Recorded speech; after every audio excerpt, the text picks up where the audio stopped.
options, and there's no, see, now I see your face. Okay. I can see, but it's not like, I just see a picture of you. That just barely came up. There you are. I can see you. Okay, you can see me. Now we need to see you. Okay, let's see. That's really weird. Yeah, I can see you. I couldn't see before, but now I can. So let me see if I go to preferences, if it's giving me video. Okay, hold on. Wait a second. Enable HD. There you go. That's where it is. Can you see me? Hold on. Not yet. FaceTime HD camera. Enable HD. Enable mirror effect. Meetings always display purchase. Turn off my, nope. That's all should be working. Accessibility. I don't need that. Let's see. Hold on. Yeah. One more. It's. Hold on. Oh yes. I'm like, what just happened? That was so weird. The spirits. I got it. Okay. I'm at my friend Jen's house in Florida, so just know that there are dogs here. This is my little dog, but she should be fine. But yeah, it's totally fine. I'm not worried about it. Let me just make sure that I got everything on my end going right. Okay, we're good. Okay. We're recording. Okay. And okay. Let's see. I want to make sure it's working properly on my side. They have played havoc with you and I, which I think is absolutely freaking hilarious. Oh, that's what they do. I thought my team was bad. They're mischievous, but I think the two of them together is like craziness. Okay. All right. We should be good to go. All right. All right. We are good. Okay. So I'm Janelle. It's a spiritual happy hour. We are coming to you live with our special guest, Cindy, and she is fantastic. My team has been all over her since I saw her pop up on my screen. And as you guys know, that's how I pick everyone. It's like a beacon in the dark, so to speak. And my sense of humor and her sense of humor, it's like I have goosebumps already. I'm sarcastic. I don't take myself seriously at all.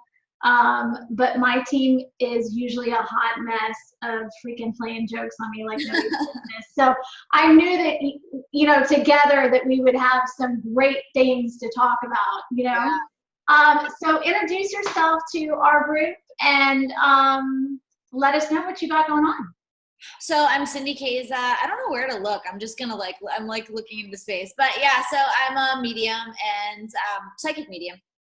And I've been traveling the U.S. for, about 5 years now, almost 5 years, doing mediumship in comedy clubs, which people are like, what the heck is happening? Is this a comedy show, or why is she, like, what is she doing, right? But I really love it. It just kind of happened. It wasn't something I thought would ever happen. It just started growing. And honestly, I love working in comedy clubs because I have a sense of humor. But people on the other side have senses of humor still too, right? Oh, totally.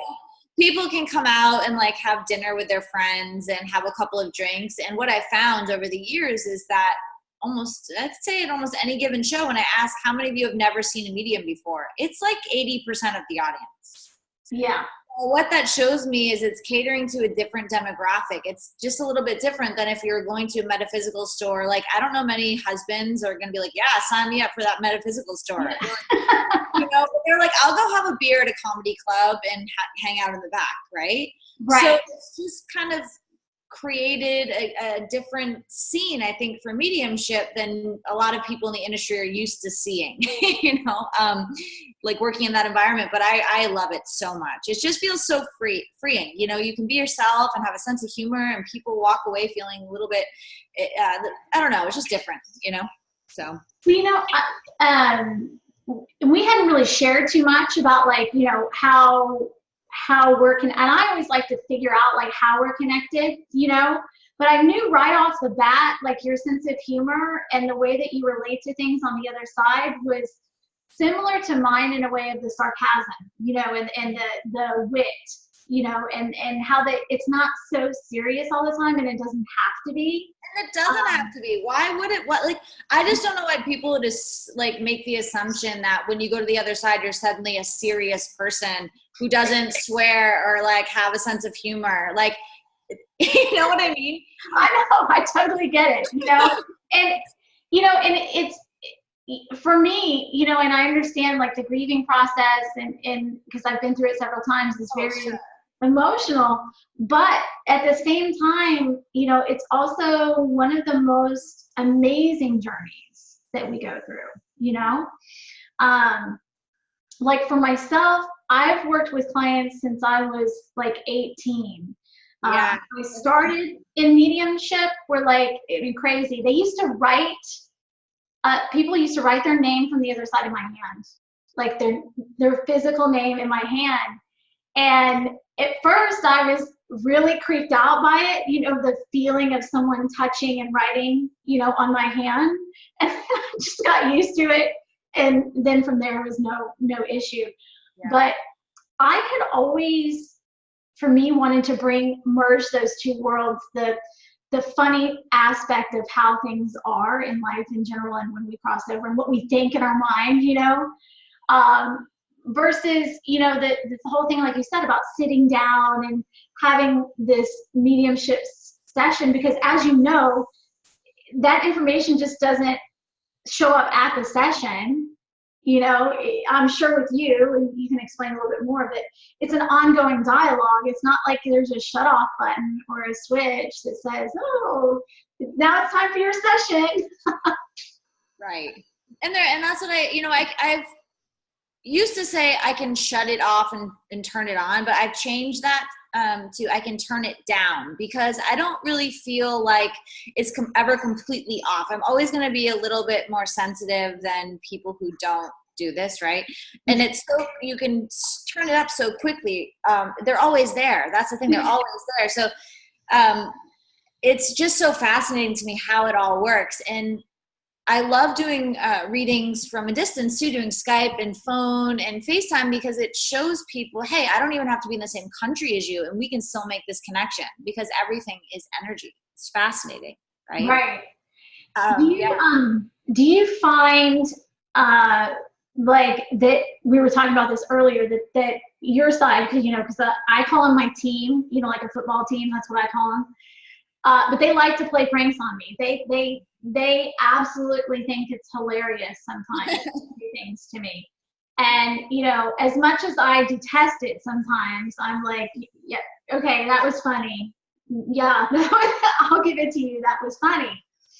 But do you find that people lighten up a little bit more when they're receiving some of those maybe more intense messages that when they're delivered in that way, you know, in that maybe not so intense setting, you know?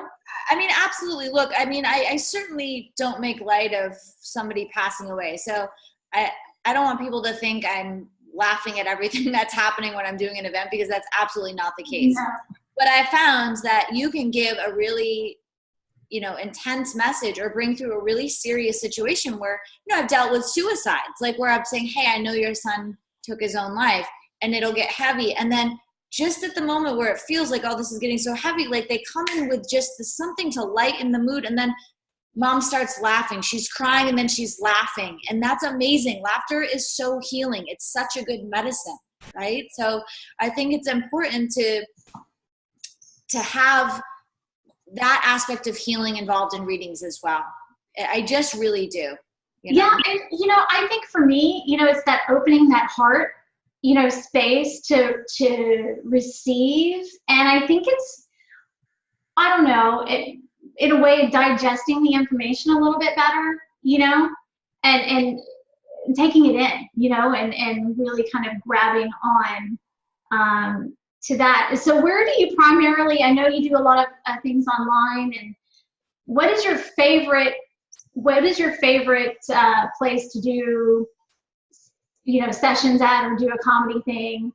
Oh, I don't know if I have a favorite, you know. I've been working in comedy clubs all over the US, and I can't say, you know, there's a favorite necessarily. I work a lot in Pleasanton, California, and in Rancho Cordova, California, at this place called Tommy T's. There's two clubs, and they're sister clubs, and one's in Pleasanton and one's in Rancho Cordova. And I've been working there once a month for almost 3.5 years. And it's been so great. I've had so much support there. So I always, you know, really look forward to going there because it's such a regular thing. It's constant, you know. But I love all of the clubs that I work at. And it's amazing to me that all the ideas that I had about where mediumship would or wouldn't work, it's been like totally opposite than what I thought. I thought, oh, well, if I'm going into the Bible Belt, they're really going to hate me. But then I have some of my largest audiences in Huntsville, Alabama, Birmingham, Alabama, Nashville, Tennessee, Jackson, Tennessee. And so it's really, really just opened my eyes to the fact that people of all religions and backgrounds are fascinated by mediumship, or they want healing. They want to know their loved ones are okay. So for me, it's broken down those barriers that I thought were there, which honestly aren't there. No. Yeah. And you know, for me doing it in Texas, you know, for as long as I have, you know, yeah, I mean, you run into those people every now and then. They're like, I don't understand, very confused, you know, but I think that those labels and the challenges of what that was are not as, you know, set in stone, and it's not as black and white as it maybe used to be, especially like when I started.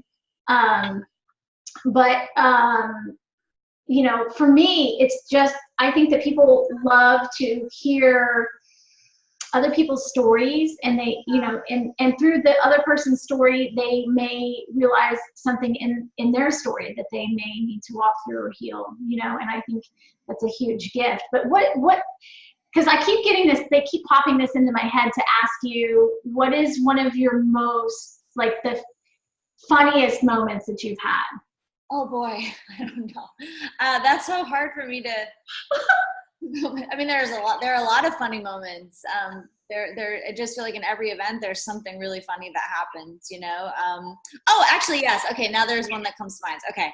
Took me a second. So I was doing an event in Denver, and I went to this woman, and her father had passed away. So I said, your dad's here. And I was talking about the story, and, you know, I'm always cautious when I'm about to deliver something that I'm like, oh boy, this could get me into trouble. Oh boy. Cause I'm hearing it, I think, clairaudiently, but then there's always that, you know, possibility that you're misinterpreting, which isn't really clairaudient. So I'm like, oh, please don't let me misinterpret this. So what I heard him say was, please tell her mom that I'm not mad at her for dating my friend after I died. And I was like, oh boy, this is please don't let me get this one wrong. So I trusted. And I went into it by telling her, you know, what I'm about to tell you, please forgive me if I've misinterpreted it. And so I said it, and she's like, oh my God, my mom totally dated his friend after he died, right? But it was really funny because he was like, the dad was like, I see what's going on here. You know, you're dating my friend, you're sleeping with my friend, but it's cool, you know? Yeah. It's just like, so, I mean, the audience had a really good laugh. What was kind of a serious message in a sense, and I'm sure the mom was holding on to that. Like, otherwise, I don't think he would have said it. But the way that the dad gave it to me was with such a sense of humor. It was lighthearted, and that he wasn't upset. And that's funny, but it's healing at the same time. And it's evidential. So you're getting like the mix of all of the things at the same time, right? But yeah. I am cautious about them. Like, oh boy, this is serious. Please don't let me get this one wrong. You know?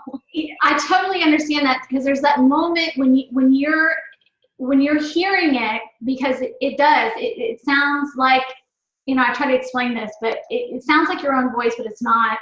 It's a different vibration. You can feel it, but you also know there's room for human error, you know, and it may not be exactly the way you're understanding it, you know? Yeah. And sometimes they can mess it up on the other side. Like, they don't always get it straight sometimes too. And so there's a little bit of negotiation, I'm sure, that you find when you're in that, and trying to, and for me, I don't know if it's like this for you, but it's very fast. They talk very fast. Yeah, it and is. so I'm like, okay, hey, wait, did I get that right? And yeah, I like you have that moment of hesitation right before, like, especially on those ones that maybe are what I call dicey, or a little bit, like, I don't know if this is where you're wanting to go with that, Well, that's where the fear sets in as the medium, where I'm like, oh, if I'm interpreting this wrong, this is really an epic disaster. But I have to trust the other side, because I can't tell you the number of times where I've been in an event, right? I'm connecting with somebody, I'm giving them a message, they're saying yes, yes, yes, and then there are some pieces they're like, I have no idea what you're talking about. I'm like, okay, that's fine, just remember I said it. And then, they'll come to the next show and say, hey, I just really didn't know about that, but I asked and it was correct. Yes, totally. Right? So some of the best evidence, in my opinion, that a medium can give somebody is evidence the sitter has no prior knowledge of, and then they leave the event or the reading, and then they ask about it, and it's true. So I just trust the other side, sometimes more than I trust my audience. Actually, mostly more than I trust the Yes. I would hands down totally agree with you on that, because when people are in the moment like that, they're not always thinking about a random fact that maybe the loved one thinks is something would stick out to them, right? Because they're in the emotion of it. And, they're not always open-minded to remembering. And it's so hard to remember everything in a lifetime, and that one thing may be the one thing that they remember, but the other person doesn't necessarily see it as a memory, that they would attach to, Yeah, that's true. And I think because I've studied mediumship for so long, and I know even 3 years ago when I was working, I was so set in getting name, rank, serial number, what I was taught, this, and this. And what I realized over time, once I started blending more with the other side and kind of letting go of all of this idea that it had to be this information and this way and this structure, that I was getting better evidence. Because when you're so focused on name, rank, serial number, right, quotes, you're really kind of half in your analytical mind, because you're expecting that information to come through. And then when it doesn't, then you're reaching for it. And then how are you completely blended at that moment? If you're expecting, you're reaching, you're wondering, oh, it didn't come through, what's happening? So I've tried to let go of that. And obviously you have to have evidence. So please don't take it that I'm saying that the evidence isn't important, because it definitely is. But I think it's important for mediums to be open to what the other side wants to share with the person they're giving the messages to. If we go into those readings expecting them to give us certain things, we're kind of missing the point. Yeah, totally. And I always, I'm sure you do the same thing. Like I initially tell people, like, I don't know who's going to show up, or if anyone's going to show up. And what they want to convey might not be what you're expecting or wanting to know, because that may not be on their agenda. Right, and that's an important point. And I just want to share, if you don't mind, one quick story. Yeah, absolutely. I love stories. Stories is my favorite. Yeah, okay. So I was doing an event, and I'll never forget this. There are a couple events that I've done where they've just changed my outlook on mediumship. This is one of them, where I was doing an event in Florida. And I was so used to, in the past, getting the relationship, how the person died, name, rank, serial number, right? So I went to this lady, and she was sitting with a group of 8 other women. They were all together. And I said, your fiance is on the other side. And she said, yes. And I'm giving her some evidence. And in my mind, I was thinking, I need to tell this woman how he died, because I was so used to getting that piece of evidence. He wasn't showing it to me. So I was getting frustrated in my mediumship thinking, and I was getting in my ego thinking, well, why can't I see how he died? This is ridiculous. What's happening? What am I doing wrong? I'm so in my ego in this, and it's blocking my mediumship. So then I had to let it go, and I would say, I'm sorry, I can't see how he died. Normally I get this. It's all about me saying, normally I get this. So I keep going. I type the message.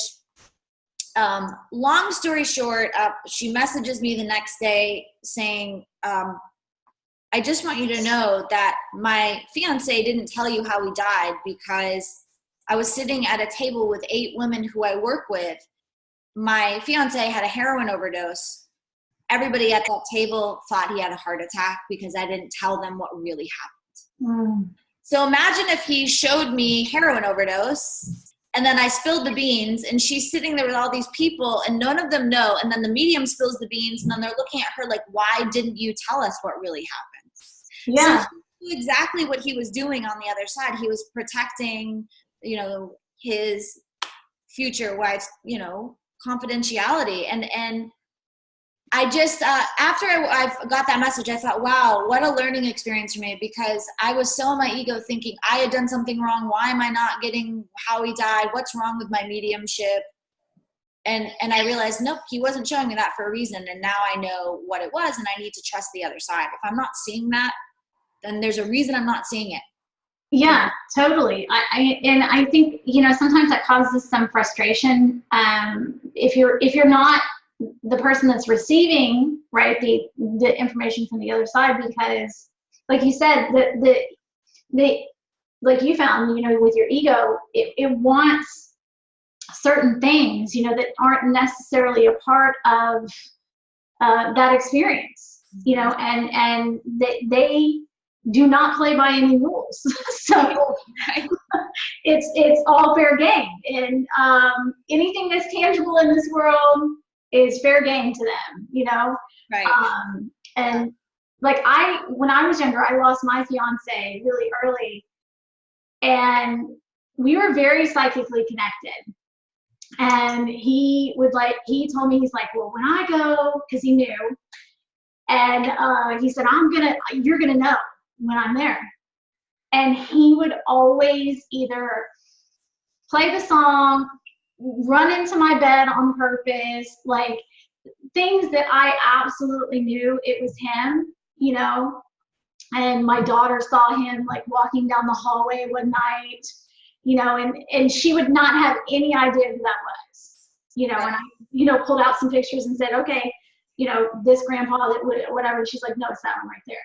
And would have no, you know, just to have fun, you know, because that was the kind of nature of our relationship, you know. So I think, you know, if people remember, you know, that how they were in life, you know, and try to remember that that's even more so how they are when they cross on the other side, because they're not, you know, afflicted with all of the physical ailments or mental ailments, anything like that. They're just purely back to the best version of themselves a lot of the time, right? Yes. Amazing, you know? Yeah, I mean, just pure fun and no agenda and just happy, you know? And, you know, for me, like, appreciate, you know, with you, just your willingness to kind of go in there and let your ego kind of learn, you know, to let go and allow people to come in that way without that filter is a huge gift to people. Because I hope so. You know, I've received a little bit of, you know, pushback from some people in the mediumship community, like, what are you doing? This isn't a spiritual place. I'm like, actually, every place is a spiritual place.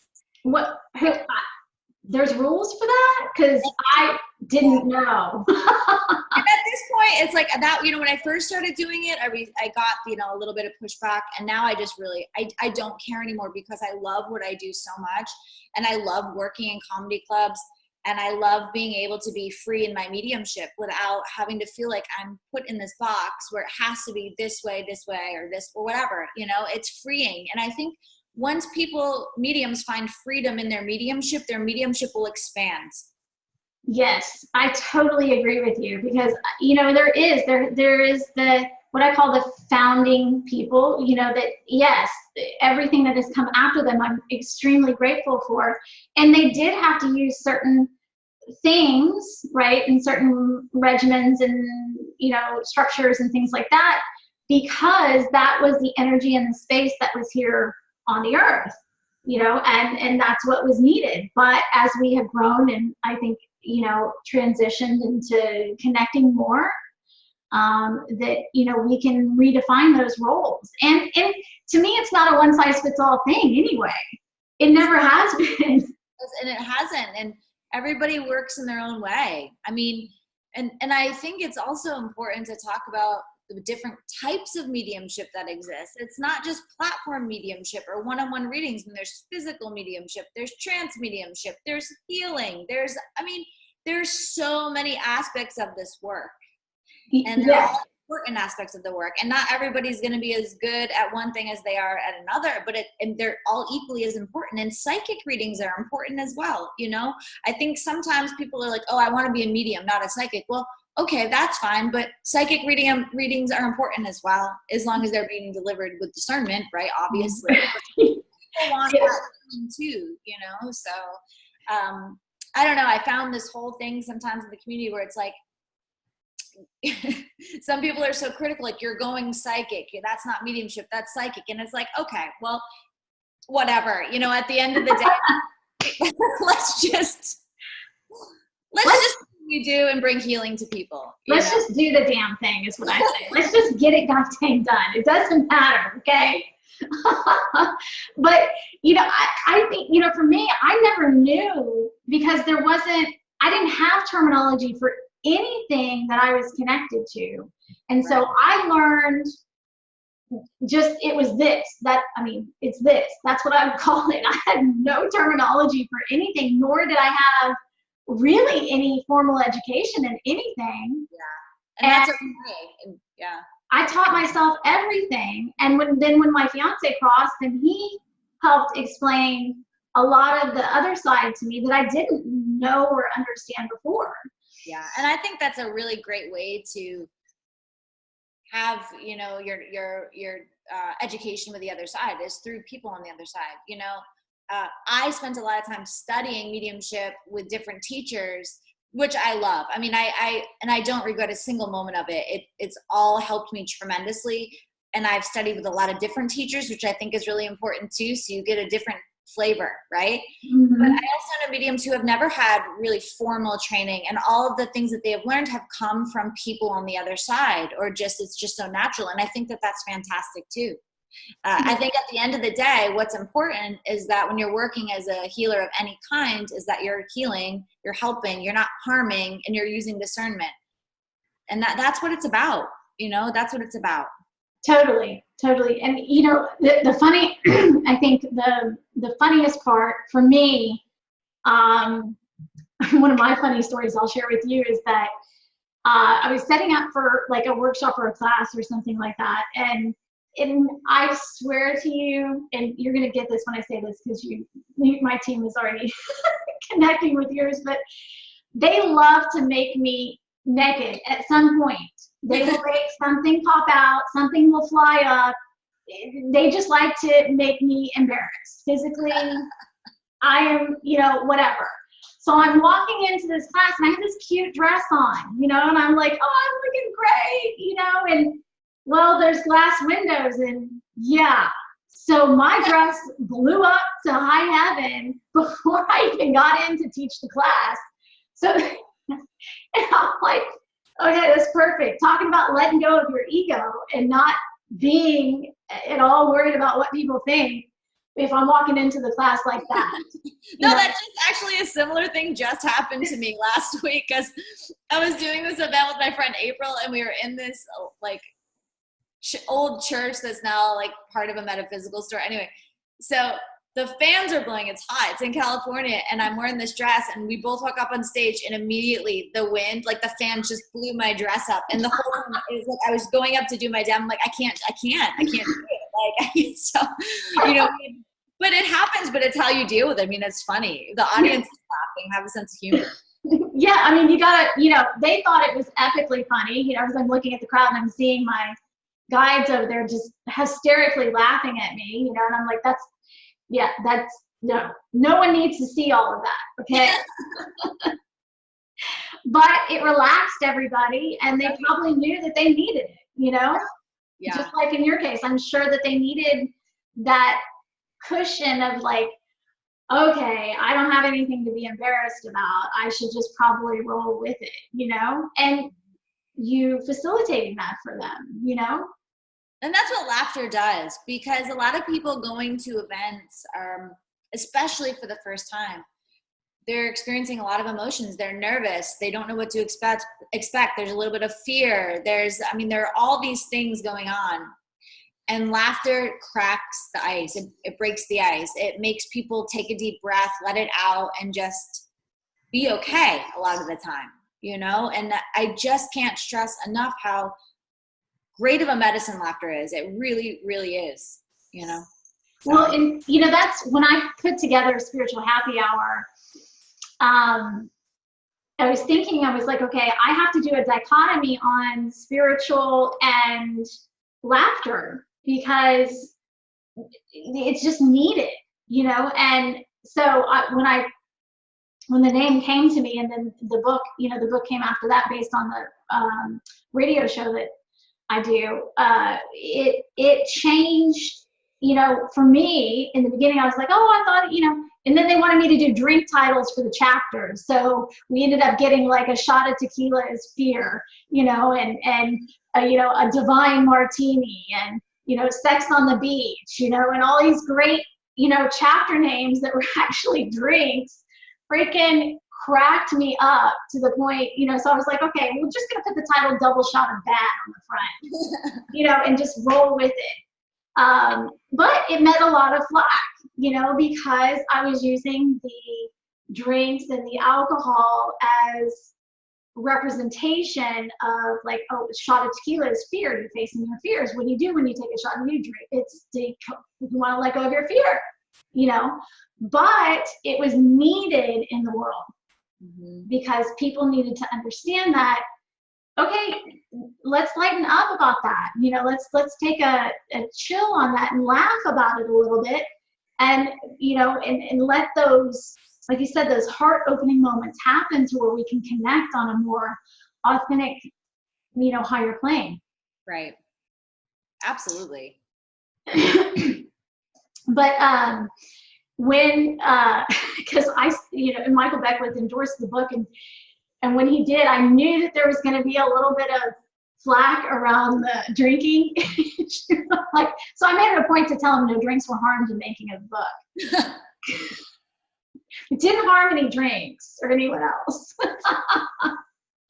But it, you know, to me, it was a great, like I said, dichotomy or play on words. And I love play on words. I like to do that whole flip-flop thing about it means one thing, but it's actually another, you know? So what are you currently working on that you want to let people know about?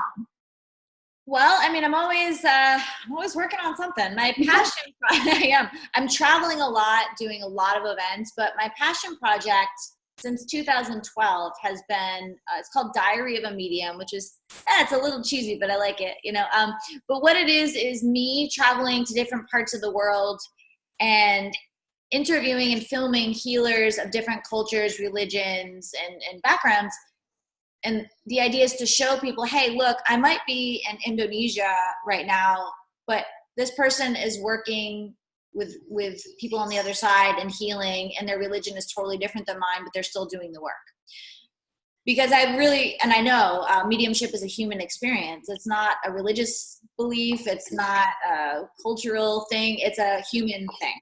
Mm-hmm. So I've been to Indonesia several times. I've filmed a lot of interesting stuff over there. I've been to Malaysia. I've been to Germany. I've been to Singapore. I've been to a lot of different places. And, you know, I have tons of footage, and I've been editing these little short clips. So if you go to my Instagram or Facebook, they're posted on there, also on my website. And I've seen people do crazy things like light paper on fire with their hands and manipulate energy. I mean, it's crazy. I mean, that stuff is out there. It's there. That stuff thrills my mind. Like, I love manipulating energy. I just, it is like, I have goosebumps all over the place. That is one of my, I don't know. I just love that you're working on that, because it thrills me to know the end. Like, intellectually, I'm like, oh, I want to know more. Because it's there. And I'll ask the people, the healers, I'm like, well, where did you learn how to do this? And they really don't share a lot of it. It's kind of secretive. But what I've gathered is that a lot of it is from sitting in meditation for very long periods of time. So meditation is a huge part of it. And it's using the energy that's accessible to everybody. A lot of people just don't know how to access it, but they do. So I've seen objects move without people touching them. I've seen paper being, lit on fire I can't even talk today, without them touching it. I've seen so much stuff. I had my wrist burned with somebody's finger, and I've captured it on video. And a lot of people are like, no, it must be a trick. I'm like, I'm serious. It's not. If I had $10 million, I'd fly scientists over to disprove what's happening, because I don't think they could. Maybe, no, I really don't think they could. I mean, I don't know. What I experienced over and over again was with different healers was watching them do similar things. I tested the paper. I looked at all of it, and I didn't see any gimmick or any trick there. It's just happening, Oh, I'm telling you, that is just, I'm giddy over you working on that project. Like, I absolutely love that you're doing that. So yeah, it's really fun. It's my passion project that I've been, working on by myself, and I've had some help from some great videographers over the years, and I've taught myself Final Cut Pro. So if you watch my videos, they're edited by me. They're not perfect. Sorry. That's how it goes. But I do my best, right? But it's been really, really fun. And I'm actually going back to Indonesia next week. I'll be there for almost 2 weeks. So I'll be filming more. I'm going to Jakarta. And then I'm going probably to Bali, which I haven't been to yet. I've been to a lot of different places, just not Bali. So I'm hoping to go there on this trip as well. Well, that's interesting, because I always experience like extremes. Like whenever I view, or I've had clients in Bali, it's always like this extreme between light and dark to me whenever I'm working with anyone there. And I'd be really curious to see what your experience is with that, because I find things like that really fascinating, Yeah, and it's fascinating to talk to people about what their beliefs are about the other side and energy. I've been to Belize as well, which is Belize is really fascinating, because a lot of people in Belize believe in curses, that people can put curses on them, and black magic. Same in Southeast Asia. The idea of black magic, or that somebody can be cursed, is really, really a popular belief. Yes. Common. It's not popular, it's common, right? I hate saying popular. It makes it sound like it's a good thing, right? But it is a fear, a real fear people have, that somebody has put a curse on them or their family. Right. Totally. In Mexico too, that's a whole thing. Like Jamaica, they have the same thing. You find it more, I think, in the third world countries, where, there may be some impoverishment or something like that, to where they have this belief that something outside of them is controlling their destiny in a negative way, and I think, shedding some light in those areas, because in truth, there's nothing really outside of you that can control you unless you're willing to. Right. Yeah, and I agree with you 100%. And it's interesting to see how the healers there work with that energy and those people in that experience. And the other thing that I've seen a lot is people working with water, putting energy into water. Because, who wrote that book about water? The doctor. I can't think of his name right now. Water, can recognize intention, water, but that's a big thing over in Indonesia that I've seen as well. So there are you'll see a lot of healers putting energy into water and then having the client drink the water, or they're praying over water and having the client drink the water. That's really fascinating, because I'm really connected to water myself. Mm-hmm. I live on a lake. I'm literally maybe 15 minutes from the ocean. Like, I have to be by some kind of water, even if I'm traveling. And I find that whenever I'm feeling friction, or I'm not connecting in the way that I need to, as soon as I put my feet in that water, it's done. Like, It's healing, right? And think Yeah. about what we use water in even the Western world in terms of baptism. I mean, it's not just about going under the water and coming out. The intention is the water is healing. It's cleansing us. Yes. It's very similar. Maybe it's used in a slightly different way, but the idea is very similar. Yeah, the concept. Yeah, and it's in, all of the major, religions do share something with water, or healing with water, or using water in some kind of ritual. It's usually in most all of the traditional religions and older religions.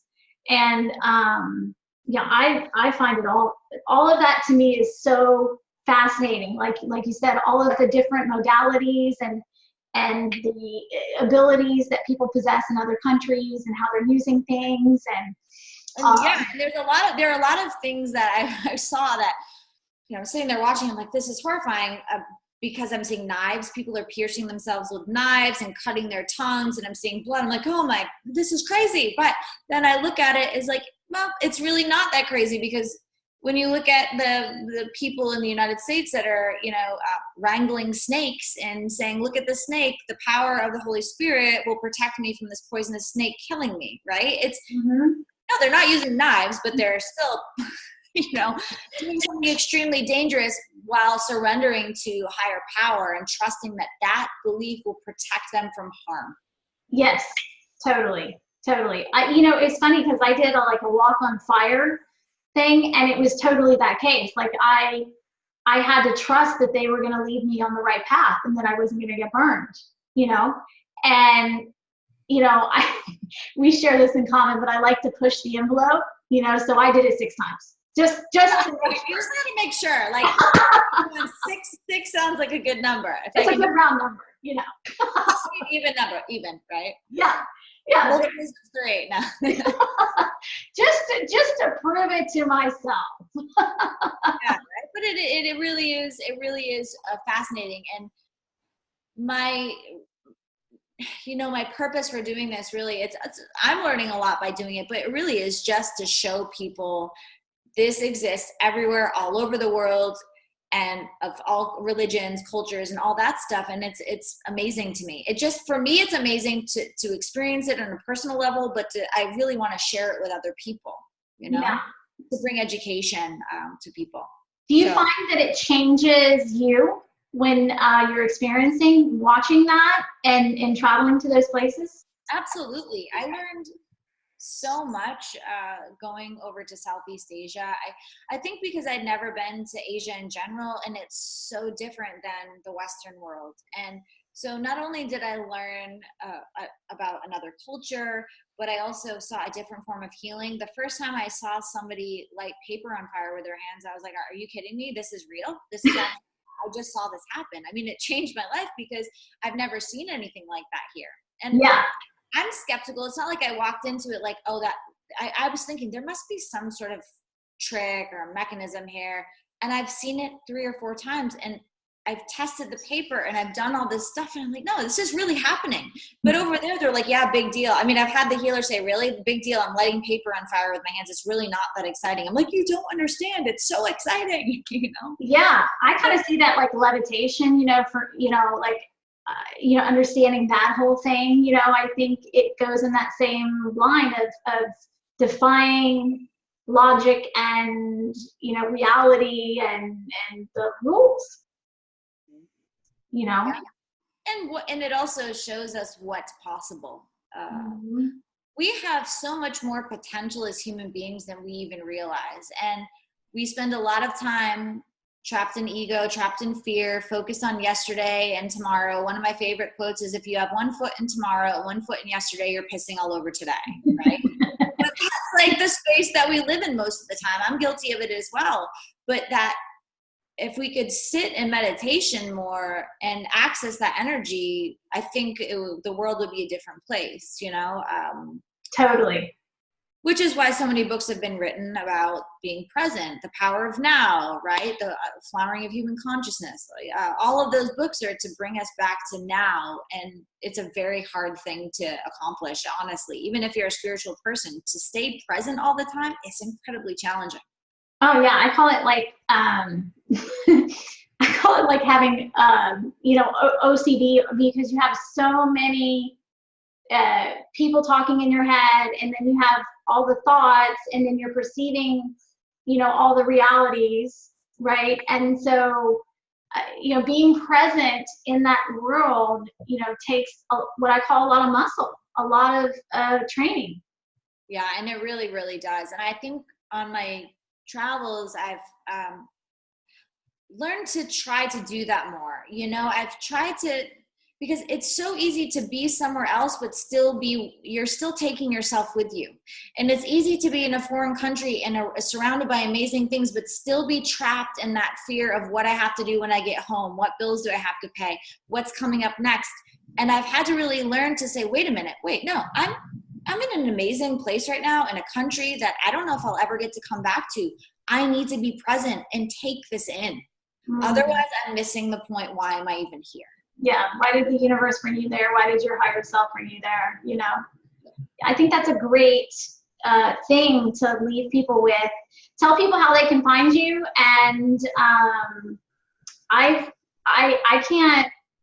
have no words to express my gratitude towards you. And I so really appreciate your spirit and your dedication to people, and your funny way of relating to things. And I'm so excited about what else you're going to be doing. Oh, thank you. And likewise, you know, I appreciate you having me on your show, and I know it's taken a long time for us to find the time to make this happen, but hey, I always believe everything happens as it should, right? Yes. In the timing it's supposed to happen. Yeah. So you can find me at mediumcindykaza.com. That's my website. I'm on Facebook, Medium Cindy Kaza, Instagram, it's all Medium Cindy Kaza. So that's it's easy. You can find me in all the social media stuff. And so thank you, and good luck to you as well with all of your journeys. And I'll keep up with you. And yeah, we'll stay in touch, and hopefully we'll get to do something else in the future, and see what happens with our teams over there, since they like to be mischievous together. All of you watching, we had so many technical difficulties even getting here this morning. It's like a miracle this even happened. I know.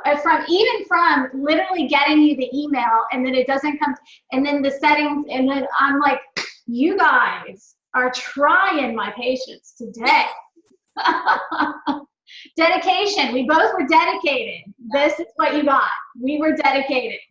Yeah. So thank you so much. And I hope you have a great weekend and enjoy your time. And for all of you on Spiritual Happy Hour, please reach out to her. She's fantastic at what she does and super talented, and is up to freaking badass, amazing things. Go check her out. Oh, thank you. Bye. Bye. Take care. Bye. Thank you. Bye.